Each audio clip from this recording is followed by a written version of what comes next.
Primus Nansoto, Bopikiliki ya Congo Kitokolilo. Primus, l'ambiance de chez nous.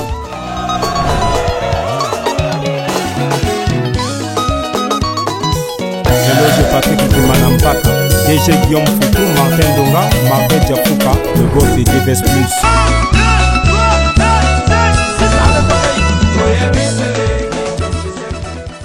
Salut Bana Ponton, Bana monde entier, bienvenue sur l'émission 3 quarts de vérité, l'émission de chronique musicale présentée par Vinod de Nécessaire pour sa makambo, vu des choses, mon balai que tu vas en beauté.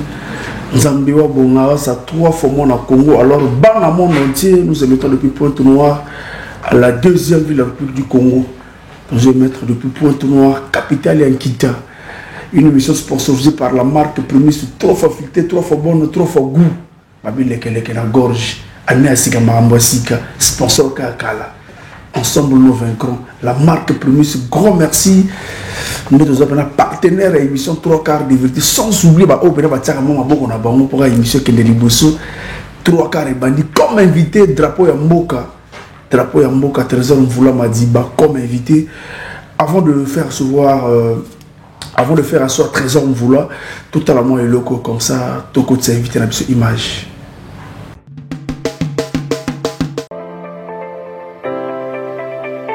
Le 12 février 2022, tout le monde à Ningina Plage pour une excursion 100% love.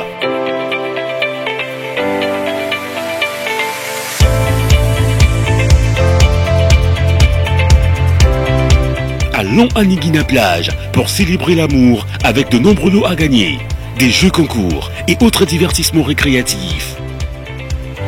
Participation aux frais, 10 000 francs CFA le couple, 7 500 la personne. Transport, consommation et repas compris. Les tickets sont disponibles à MCR TV et Ponton Eiffel. Infoline 05 058 60 60 06 564 31 00. La fête de l'amour, le 12 février avec MCR TV. Le tout dans le strict respect des gestes barrières.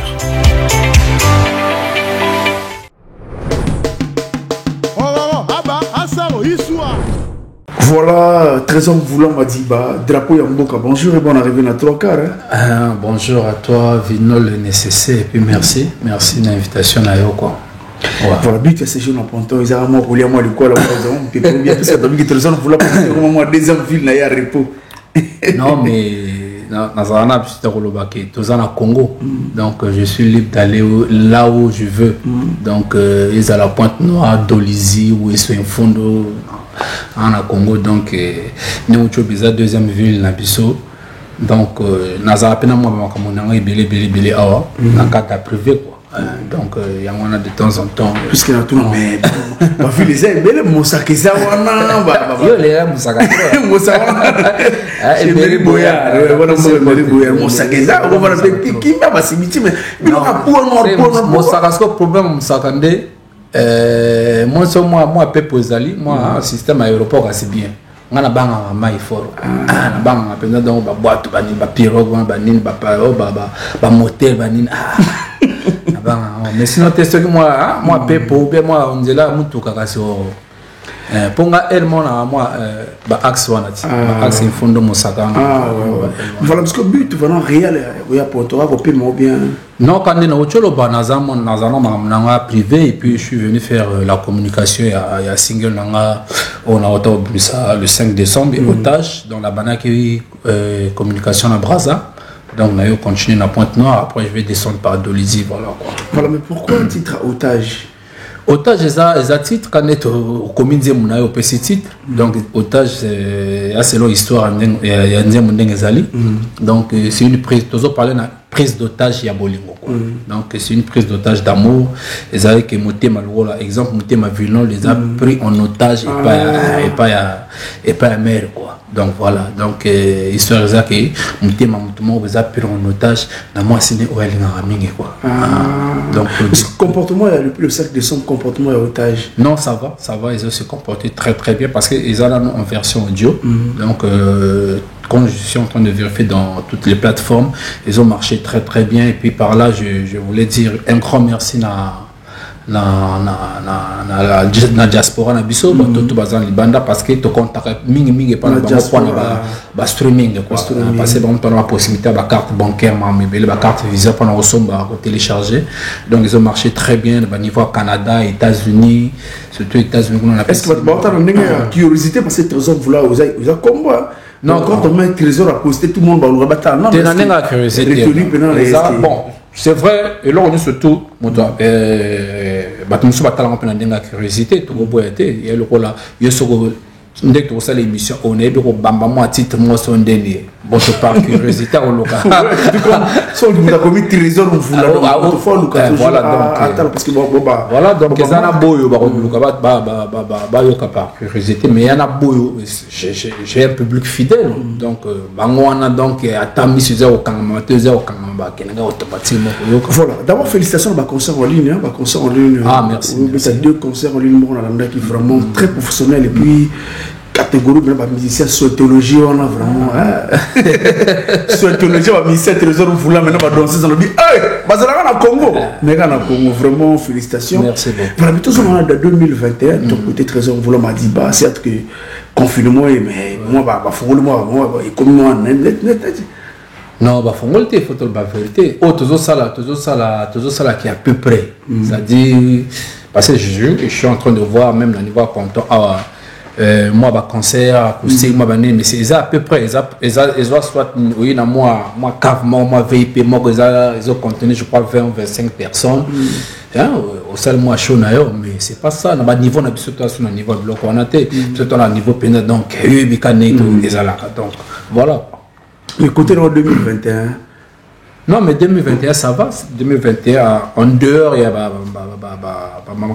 deux frapper bisso. Mais en dehors, ça va. Toujours bunda. Parce qu'on ne peut rien. Donc, tout est encore bloqué. Donc, toujours essayer de s'adapter à rythme. Voilà.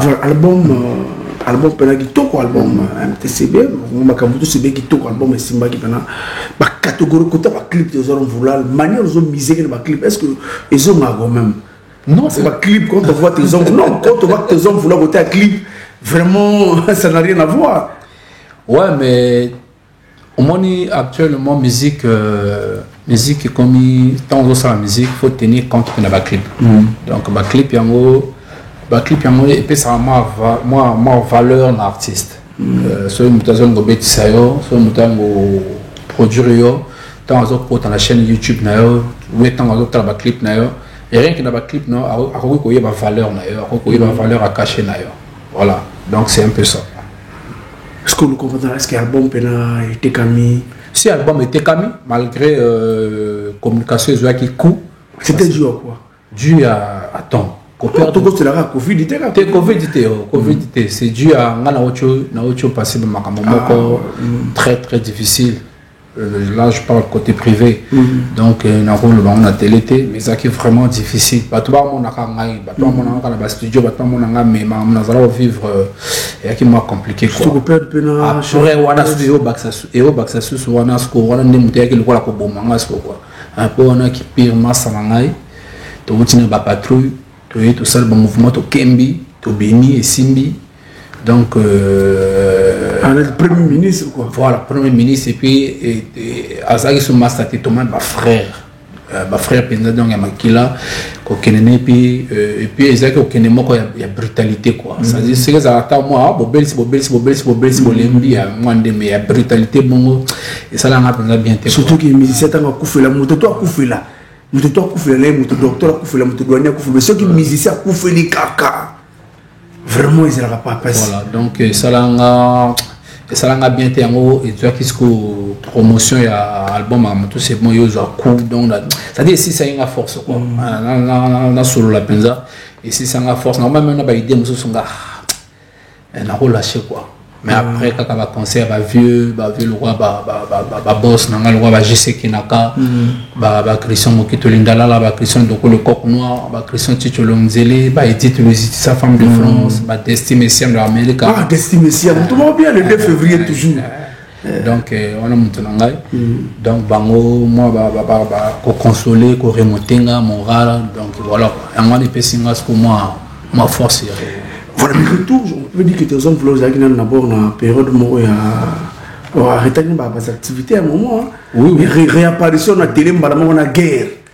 Guerre na cette tout ser donc benda bika bona ni moi guerre la pese auto mbote sekaza cette tout ser le tour médiatique ezaki na guerre te moni au fait il y a moi je dirais peut-être qu'il y a un problème il y a incompréhension parce que moi je me sentais visé et puis ciblé quoi l'intervention d'ailleurs les gars qui chez grand frère d'ailleurs chez Vaucher donc on a fait ça de respect de loin de il peut on a est-ce que vous habitez là-bas mais ce qu'on a dans Arasoko au Pessinga gauche il faut l'article peu droite donc ça trésor attends meeting nga ozong ça et puis on a sur niveau tout monde il a ça attend na bloc on a tenga so betting na zone ici donc ngana bongo ya ba principe nanga so pesinga mbot na pesion mbot so kanga face na kango face so benga na bengi donc ngana ba principe wana donc au fait après mais yaki na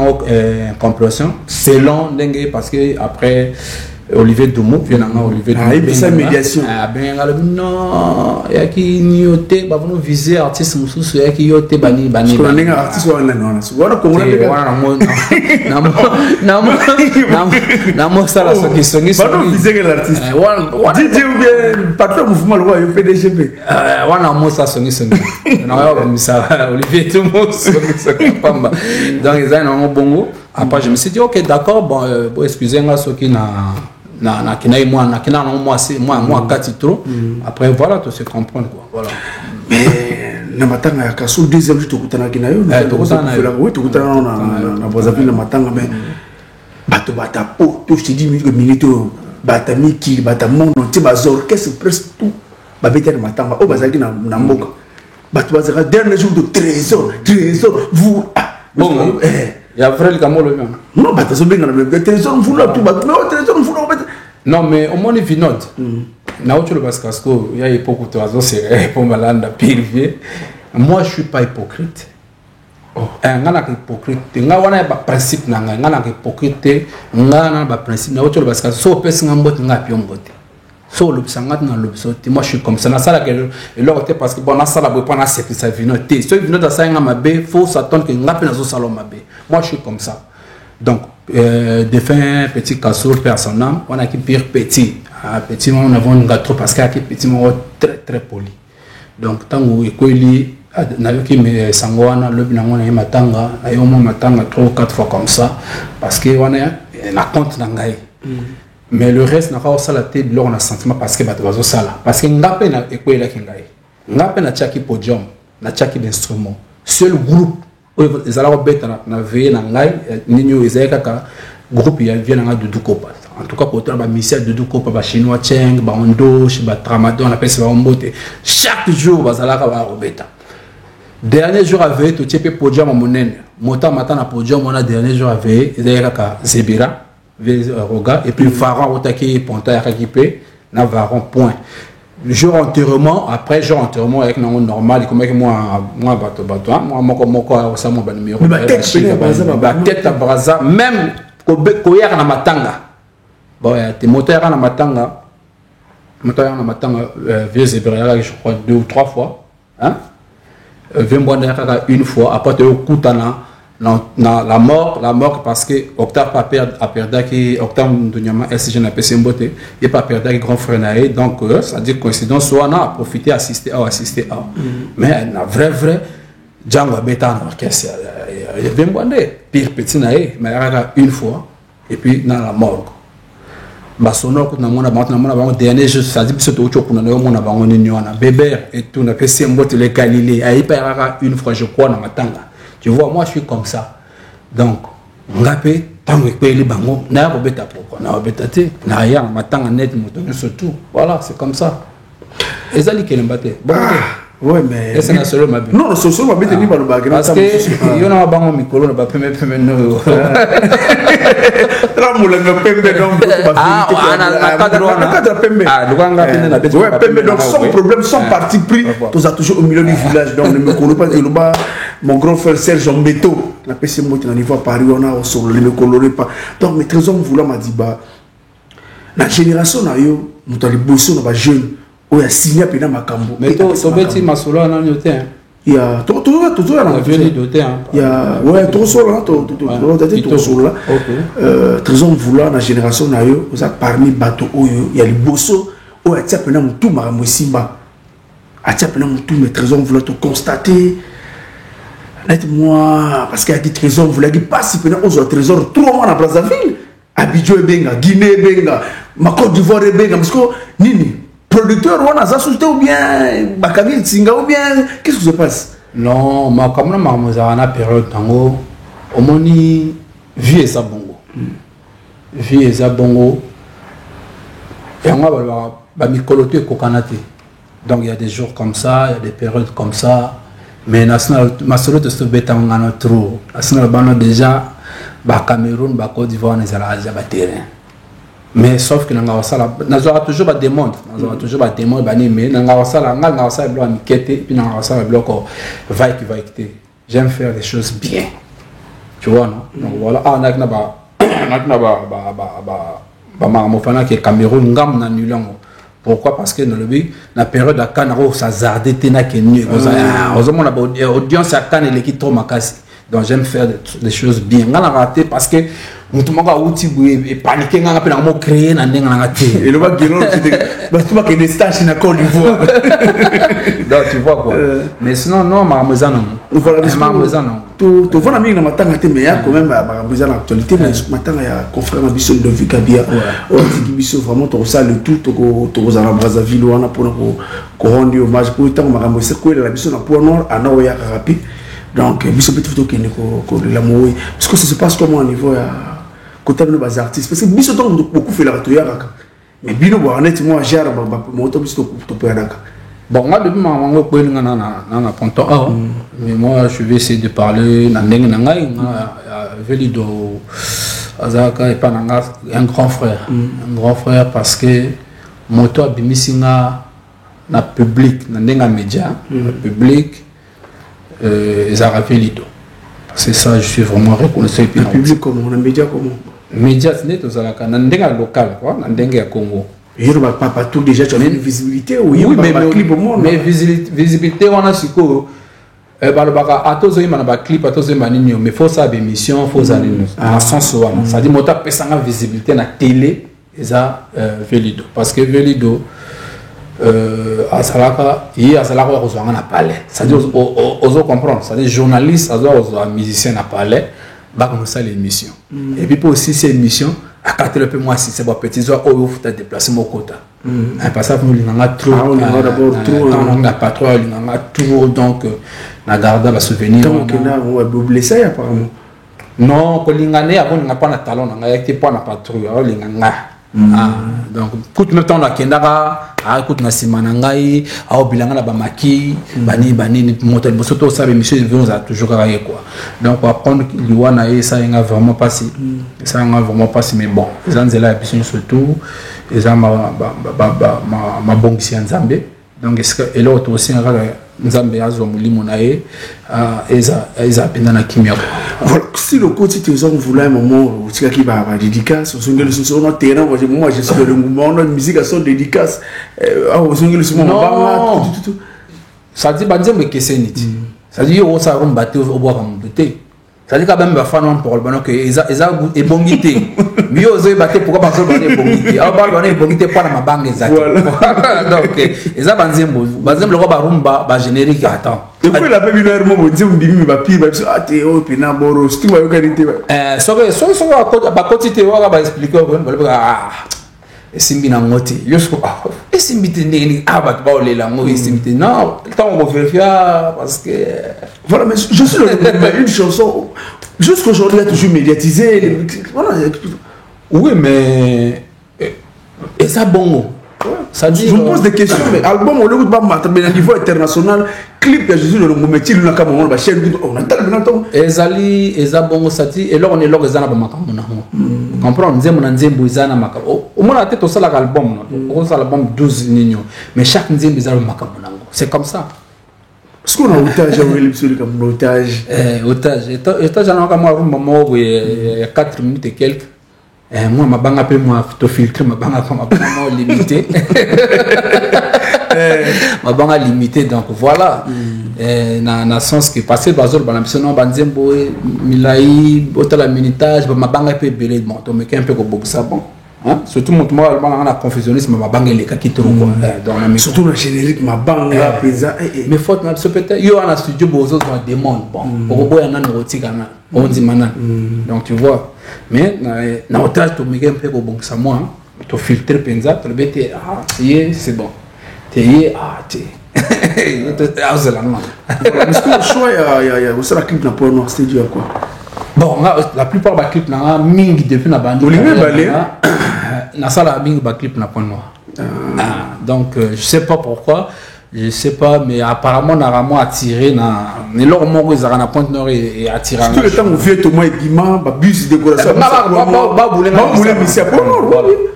Ba boulenga mission point noir. Surtout na Brazza ba mission moko abunga au point noir. Battle Missa au niveau aquarium, Bébé et tout manager patron. La vie appartient au courageux et non paresseux. Aninga babi magatango kopende koluka yoka kakolala. Ole kisaka journée na balabala pona kopenda jeu de table. Fais ton mal. Christian Mokito Lindalala. Le paresseux. Beethoven Germain Yombo Pela GPY. Olingi kosale forte, olingi kaka facilité. Ona kolia na kola taifo.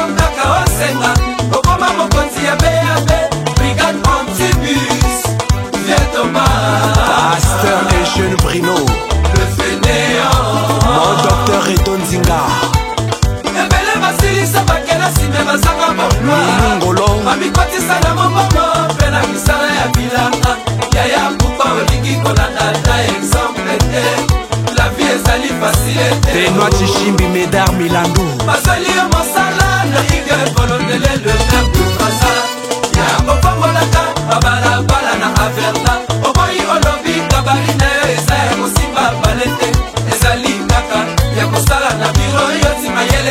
Jean-Alfred Nanga, ya mama Mwanzinga, Raoul Olinga de Tatiana. Basali ya mosala, ya pa ya colonel Serge Mboa. Na l'armée, na tel jour la pamba olembi. Oh. Mais c'est bien qu'on valorise parce que Tomato qui te pointe nord, ils ont deuxième ville. Ils ont ville économique, ils ont poumon. Il y a un bon canabiso. Donc il faut qu'on valorise tout le cas, qu'on valorise Brazzaville. Il faut qu'on valorise Pointe-Nord, il faut qu'on valorise Dolizy, Oyo, Wando, voilà. Donc très vous là, il se passe quelque chose. La plupart musique, il y a pour nous, ils ont un problème pour frapper Brazzaville. Puisque ma réunion mais salimi awa que non pour noir ils vivre la domination de la musique à Brazza donc faut vraiment baptiser à Brazzaville ya pour noir vraiment mettre la musique à Brazza te mettre la musique à pour noir babar parce que mission pour na Brazza mettre la musique na bangote ya bisoté donc minito sont tu non vérité minito baba no ba ngi no bula musique à Brazza que banzemu na bino e mettre maso na babar pour noir parce que na Brazza banzemu na bino ya bango mettre na kunate. Non, moi je pense que ils ont faux débat. Faut pas raisonner bon. Que Brazza, Pointe-Noire, Oyo, ils ont rambo comme moko. Moi je pense que na moni musique ils ont vinod. Musique surtout Nzembo. Nzembo ils ont comme moko. Et quoi chez président sans audience. Moi chez président soit à la présidence. Ça dit bah garde bah fan mais Nzembo ils ont à la présidence sans audience. Ça dit ça que garde moi à tout na ni Nzembo koti. Mon compte pas yoki. Ça dit moi la ça soit une œuvre bien quel que soit de 1000 comptes. C'est surtout au fond la art. On y a Nzembo na Brazzaville. Mais Nzembo comment bête na Gabon mo bota na Kinshasa tous autres exemple par venir sur Roga. Anyati beaucoup connaît. Anyati on a Brazzaville mais koti partout. Là, c'est là que ça bien motoré pour empêcher les athées. Donc, dire que la Brazzaville va mettre la musique à Pointe-Nord, c'est archi faux. Il y a une période de moi comme Didier Ross a chavé pendant le corona à Brazzaville. Oui, il faut se le voir. Il y a compris. Oh, Evetamona, brûle. Et le roi a dit blague, il n'a pas boîte à banine. Didier Ross. Comprendre? Ah ouais. Sam Samurai, ça l'appelle Makamnae, bien sûr, comme moi, basé à Brazza, mais abandonné ma Ponto, Banzima qui est à Brazza. Donc, moi, je pense que ça va casser le Moussal, on a bien.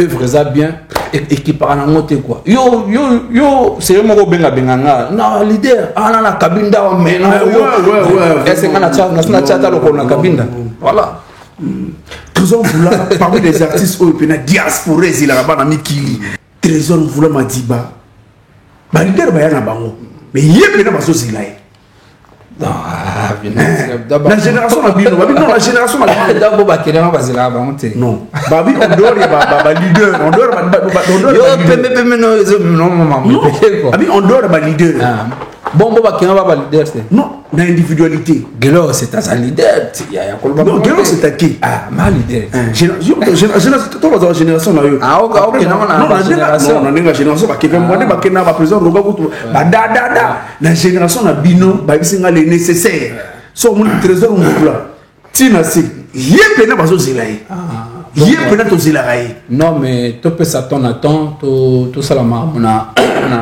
na précipitation té donc pour on a tout le monde tant soit ba refus ou bien na CAT bon ata ba personne refus ozonga ragat mettre dimsi on ba nationalité le bien otika pété au salaka demande nationalité donc va ta ba personne refus ozonga raga quoi donc mais ils allaient s'organiser bien ok ça dit faut ils allaient ok pe na ndenga bien ils appellent ok na pe na ndenga tourisme mais ngana za artistes sont ok ils appellent na moi ndenga moka bien na kina ko beta na on sala boy mais tout en tout bon ça quand on tu vas te ça ton à temps mon ka poto ndenga za bon et otika on aussi la te et aussi la rata mukete j'avais to la moto mon on tu refait de diminuer il me kusibete et puis non ça peut à peine ba musicien ba ndeko ya Kinshasa bando ya Côte d'Ivoire bando Kinshasa Brazza minute be voga beta na Côte d'Ivoire pour nga salu on l'équipe Bercy ceux qui bana poto ba lingi sur musique te mais salu on a pena bo tout ça matin ça la Côte d'Ivoire na pour nga l'équipe Bercy na kitoko l'équipe Olympia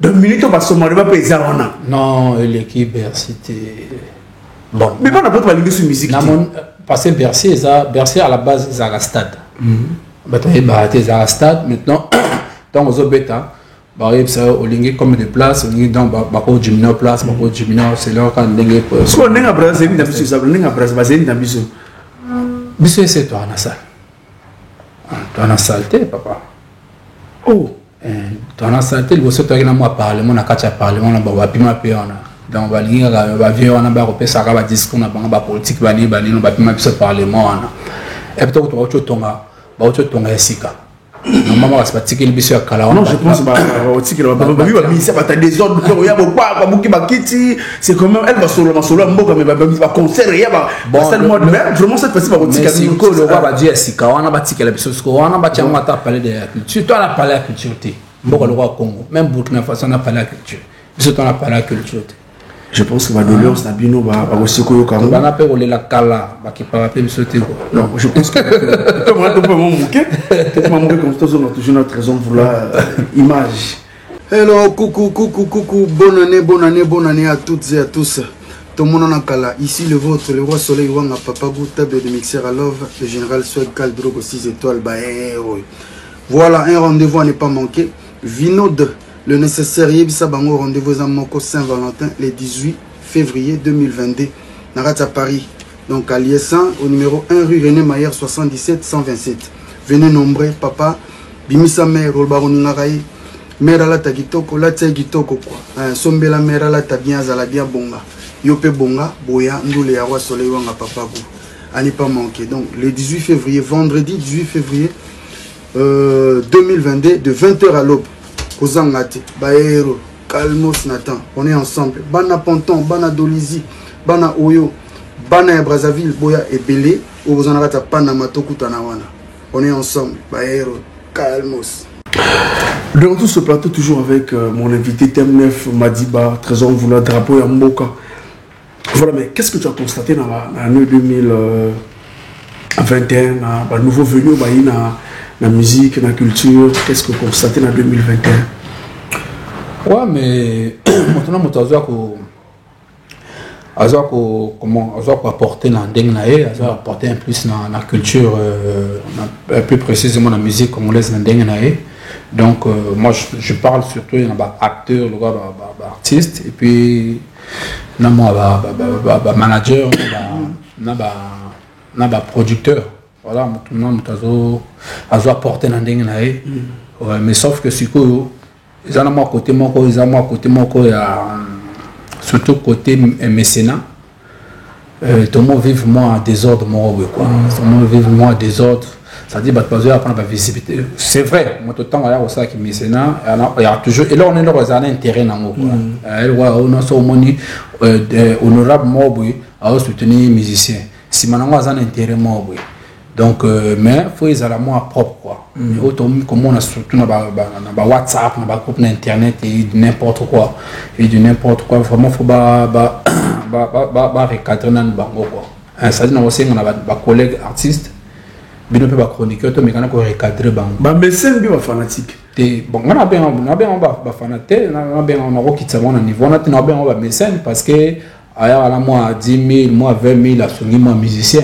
mais sauf que comme on a moi désordre comme na moi ba manquement comme ça dire comme na blog moi zolé kana ba WhatsApp wana ba nini wana moi je supporte plus ça quoi maintenant ko le ba te pona ne ko le ngate possible ce que le roi nzela nga don ça dit muto na ko son charger na quoi comprendre donc voilà il faut pas bon ça au moins respect moi là parce que les lots recopier sa musicien 30 000 au salaire western après au garder ce qui n'est wana bon dis-moi quoi que boye au finga musicien au motina on a tina que ça c'est comme le trop bas quoi donc biso to yebi ba grand mécénat ba lekala ba beaucoup batika au sama mamba on a té donc ba bon ça fait quoi. C'est toujours important de raison vous là ceux qui badate ils allaient puisque le 14 février bientôt le 8 mars badate au pena boning sarmi ngombo que amis côté à Rumba tabina minga pour musique ba que ça en place demain le 14 le 8 mars le 1er mars badate on vient ali tout ajouter na otage et ça combien bien la date à sortir clip.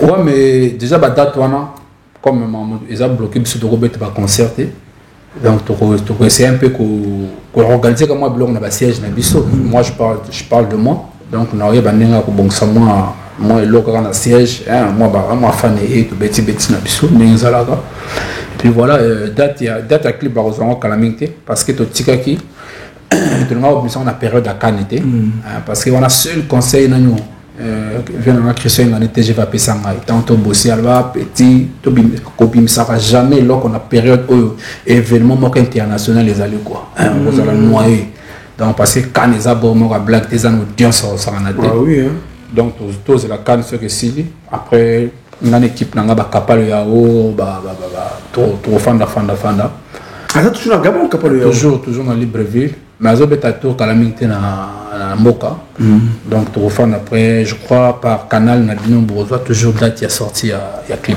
voilà merci beaucoup Trésor voilà ton côté comme présent na ceux qui ont traité de parler na eux vraiment ce message ezali le juste pour réitérer tant que na bosali non message capté ezaka ba télécharger bonal ba yo qui otage té ça dit c'est à écouter sans modération quoi ça dit moment donc parce que otage na bosa otage za rumbo nzamba oto saka mikolo donc to ka ba termonateur nzamba oto sala mikolo nzamba oto sala mikolo te yona sko nzamba oto saka mikolo quoi ça dit asala ngama mikolo et lo monga sika pesi ngana mekango donc yo c'est pour yo mo be mo lisamba ni yo so balde bon donc ça va mais yo ko ta ko komando yo bitu so vouloir ko ta ko komando non ko komando peut bien mo peut mélodie peut ko fosser mélodie peut ko zala bien ko koma peut fosser surtout yo na yo faut parler tellement trop ko koma mélodie peut ko zala bien mais musique peut instrumental et fosser ça dit ça moi mbringa mais sur ce que to sala moi il faut to ko kisinyo so na tout quoi ça dit mélodie kokoma instrumental c'est bon mais pourquoi vous en qui gontus moi la peine pas parole mon ko ça pourquoi nga mbala na fanda awa ça dit na lonsa ba pelle ba parole mais apparemment na Congo tous on a bangoté dans air moto vous allez obligé de venir kata kin wana ce que défaut ce qu'on a kin na banga kin point parce que ça vérité na bigato mso ba zangu mabe kin ba sous-estimé so mon bouquet et ça comprendre ça dit so qui parole à travers quoi na artiste awa na faut pas même si mon accord tombe en sous na moto parce que bah tu as moi comprendre je pense que même vieux na dudu ko passa quoi na situation marque on a un bandé moi bozi n'a pas un banc comprendre Donc, moi, mais sinon, moi, je suis ouvert. Donc, si on a comment appeler, tout le monde, la émission sera à parler, à comment danser. C'est-à-dire, si on a parlé, il faut les kangai. Il faut pas qu'on a l'école à niveau. Mais fais gas, il faut que dans la livre, mais à contacter moi, à bien venir dans une numéro, Rumba continue à patrimoine, voilà. Est-ce que Rumba est bien ou bien génération pour le Cam? Et ça, Rumba. Parce que tout le Rumba, il y a pas de mission pour le Cam. Il y a ma générité. Et ça, Rumba, mais photo, ils ont violent pour tracer chemin. Bisos que tu as parce que bisos à tout le passé tu maintenir peu flamboter moi flamme on a été cassé ah oui à voir là bisos hein de génération en génération de maintenir peu moi flamboana voilà mais ba pionnier ezali bango faut qu'on dise ma po ba violent ba qui défoité ba pionnier za bango mais bisos konde bisos ya kwa ba violent ba tonga palette bisos que tu as à chaque fois fallait avoir à kati ba fleur faire à kati peinture roga koya kati moi à réparer clean mana koya na tali na tché toncheté tu vois bon intéressé fouté voilà c'est clé donc ça parce que maintenant il y a ba toujours voulu me dire viens ça azana na viens peut-être Rumba.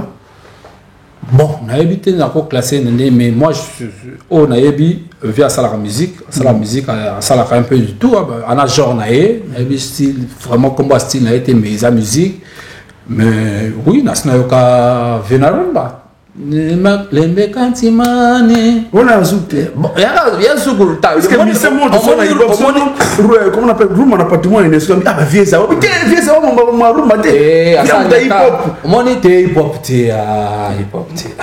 hip hop, ça. On doit ça rappeler. T'es là, musicien de la programmation. Donc, vieux. So l'année bandé m'a fait belé moi rumbeza iko zangate ba rumbezali ba rumbezali mais moi genre naé parce que rumba moi na rumbeza univers moko munene ça dit na rumba okozana rumba zo okozana rumba trap okozana rumba drill okozana rumba boué rumba cha cha cha rumba c'est pas non et c'est important rumba comme na appartement UNESCO to fana mo kina rumba ba ça que tout ça vouloir misa o outina rumba ça la facilité de mettre style de musique. Oui, c'est vrai. Bon, les apps ça dépend talent. Les apps ça dépend talent. Et là, mieux sur tout est. Les apps comme sous ou en rumba, sur le bois qui même, botti même qu'à drill awa. Ça dit ah mais ma rumba on a tiens on colle drill à kokate. Ou bien botti moi afrobeat on a kokate. Et ça ce que ça dépend ya. Il y a la voix non, il y a bon voix talent tout on a il y a bilon mort. Donc voilà.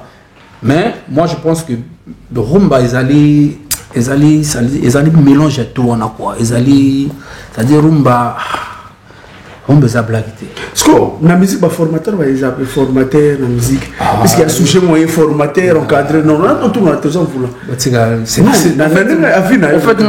on a ce genre vraiment très et ça dépend mutu ça dépend mutu encadrement formation moi je pense que tout on a il y a pas de même biloko banini ngai pas ngai pas ils a débattu ils a forme aux formateurs aux encadreurs c'est-à-dire mais est-ce que on forme pas tout bien encadré parce que le mouvement nous a la poste ba déjà musala ou bien formation déjà ça ndengeni moi je pense que déjà vino de yobne mozabwe authentique au yokole utangi au yoko na télé awa au lieu que ça l'émission mobile notamment ça l'émission oyo batino moi formation déjà 2 mois mais moi la santé que aux amayel était bah formation déjà au du formation donc moi je pense que ça ndé na utulu ça faut débat non parce que la musique formation c'est la raté parce que ce sera mutaï déjà mais encadrement na formation c'est pour moi na mon ngo ça même là ça dit son na encadré yo et le gars na formé parce que formation nous là ça au fait ba toi nous anini tant on parle de formation on dirait c'est-à-dire motazaki na 0 ba continue sur tes formation est obligatoire bon côté formation qu'on appelle na bagage na yo mais ba tinyo na ninyo que nous moi ba ko former rapidement pour na moi et là comme c'est-à-dire ils comprendre la sauce na lo voilà mais nous la santé qui bazio aux azo bazo bozani té zana mayele na yo ba tinyo formation aux zongo bandi musala mozaja na mayele na yo tout combat ko encadrer pe yo tout wana yaka na kati pour moi yaka même biloko kaka bazo sombre na bango yali kwa na musicien ayembaka bien azalaka ayemba na belle voix na ye banini so ayi bon mon petit koto yo Mon nez, aux autres crier trop. Faut y avoir on a au cœur, faut y avoir trop ma casse, il faut que mon pépé, faut ça moi nigno. Et ça encadrement, mais ça peut formation. Tu vois, donc tout pour moi, ça débat inutile. Voilà. Voilà, merci, très sage, à trésor, vouloir n'extrapoler pas, ils ont vu par rapport à les Camopéens, ils ont tourné la musique en ce moment. Voilà, trésor, vouloir, je pense que tu as Kabouani. Vraiment, merci, Nandé, on peut signer ton micro, il y a 3 quarts de vérité. On peut s'appeler merci na Venanga pour Malanda, vraiment bien, et puis on peut s'imboter na destin qui vous. Zokota na pourquoi on appelle Simbote na petit Ronaldo César Diblon Okira Jex Mwanga Erika Ibarakod mondial Parfait Makuba Christian Doko le coq noir on a battu Ponton c'est pas Mbote et puis l'ami qui loin la personne Mbote Edith Musiti sa femme de France deux fois ça dit une femme trop bien quoi puis la personne Mbote na Feltrich battu vidi Diapower ka j'en papa lampa toujours fidèle. Et puis, on a fait Destin Messiaen. Destin Messiaen, on a appuyé, on a fait le 2 février, on a fait le 2 février. Aïe, le 2. Le 3 sur vous. Le 3 février. Le 3 février. Oh, c'est comme ça, on a d'un côté, et puis encore rien. Dans la BCP Mboté, et puis on a fait na boss nanga je sais que naka na travail surtout au Kelly Business Transit sans oublier le vieux père sur Christian Mokito Lindalala on a paix merci pour la Christian Doko le coq noir kala tout le monde on a mazane kaka mazana mutu ne mabinga likidi comme moi somme donc et puis on a passé na Christian Tito Longinzele l'homme au pouvoir donc voilà et puis petit nanga babari mfumu ba Chanel Goma ba Dari la boni Igwe ba Smith Ngondo premier ba Serge Gouma parce que et puis ba mission en surtout donc beaucoup consommer toujours otage calamité clip ezoyaka bon c'est là voilà quant à moi on a passé un bon week-end président Mabila Azarawana ou Ibara sans oublier le procureur Ardem Boulangi Boukongo moi na Dolisia solo je vais vous soukouna Sibiti comme mon nom là Yannick Olita na Brazzaville vraiment na pesi mamoti Yannick Olita na zoya Brazza pour la base obsèque ya Ludovic Abia tout monde s'arrêter comme mon nom là l'avenir de Tchétché sans maestro vraiment PDG Chandrian en ensemble bana ponto bana monde entier tout coup dans week-end comme invité on s'appelle na courager le fort on s'appelle na plateau 3 quarts de vérité to solo ebele et on s'appelle anasika mambasika donc anéo pena mambasika bana kin bon séjour na bossa moi on a bossé vraiment donc mon boulot tout tapé mon colonel Landry Moussetti. Ah, le colonel Landry Moussetti. Est-ce qu'on peut s'en assurer son Alexis moi va 0 il y a pour ça on a parlé quoi. Colonel Landry Moussetti donc je te salue. Bana quartier Kilote. Vraiment quartier Kilote poto. Bana matende la base na Moussetti mais quartier Kilote binto poto lompader goudron na goudron dalet na dalet. Quartier Kilote Mikolo poto. Babie Lenga pour nord va na quartier Kilote. On se retrouve le week-end prochain. Le vieux Congolais n'a pas sorti dans na quartier Kilote. Benel est toujours. Merci beaucoup.